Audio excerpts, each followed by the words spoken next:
In the shadow of Namibia's highest mountain and the harsh Northwestern Namib desert roam an unique population of elephants, not a subspecies, but an ecotype that have adapted to an extremely arid environment of less than 150 millimeters of annual rainfall.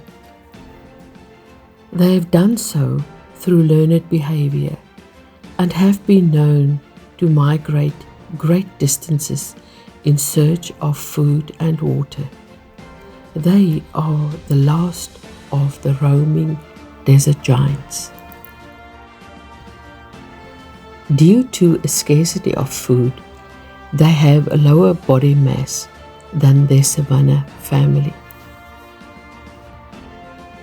Their feet appear to be bigger as a greater surface area is needed to cross vast distances of sandy plains.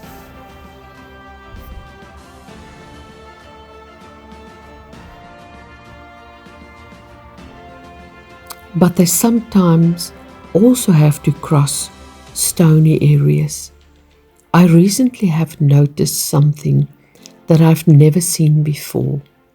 The rear end of the soles of all 4 feet of the whole herd were a pinkish flesh color. I can only assume that they have crossed gravel plains or a rocky mountain, which caused the skin on the soles of their feet to come off. I've observed savanna elephants in southern Africa extensively, but I've never seen that. Elephants often use their feet to dig out grass, which could also cause that, but not on all 4 soles at the same time.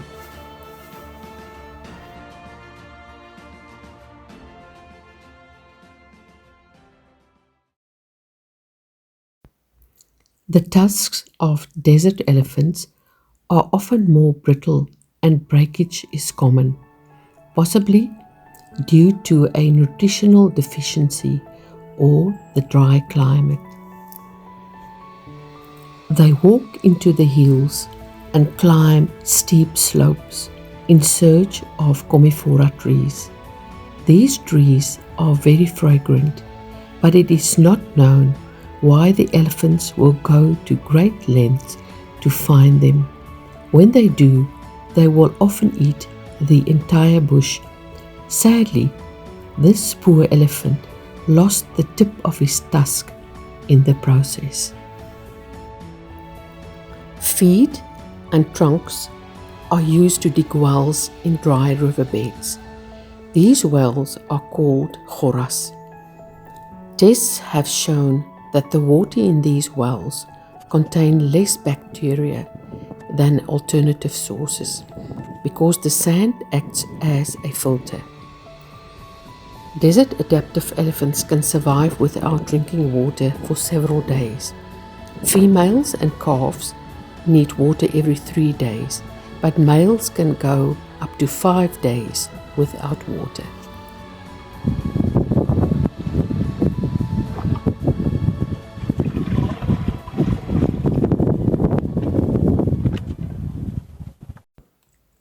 A survival tactic when food and water is scarce is smaller herds.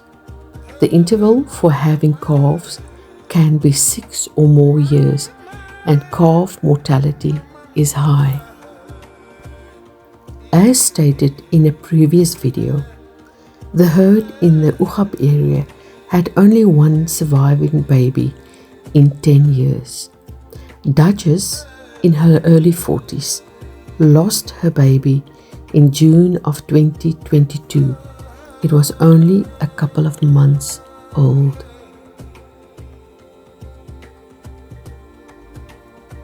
Rue, in her mid-30s, lost her baby in May of 2023, only a couple of days old.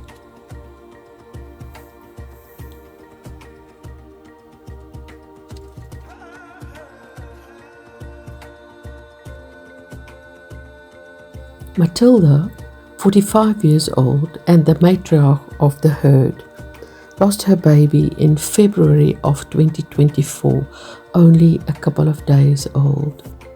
And Hannah, a young cow that showed clear signs of pregnancy in 2022, which should have produced a calf in 2024.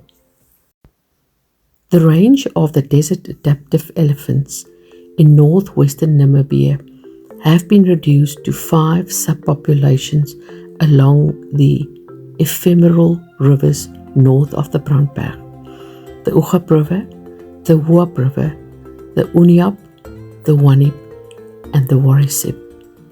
The Elephant Human Relations Aid, ERA, a NGO organization, monitors elephants in the Ugab and Ugab rivers.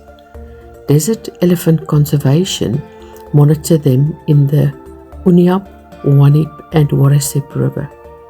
They are carefully monitored, named, and some are collared. The well-known conservationist Paul Rosalie says that elephants need to have a representative in Parliament in every country where they occur, and I think I agree. I've been an adventurer for most of my life, exploring and enjoying the beauty and splendor of our Mother Earth. But now I have fallen hopelessly in love with these magnificent, awe-inspiring desert dwellers.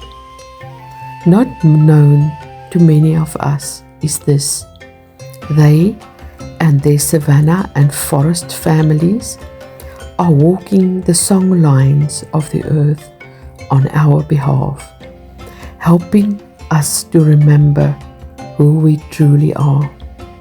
But sadly, they are threatened with extinction. For less than 150 of these awesome desert giants remain.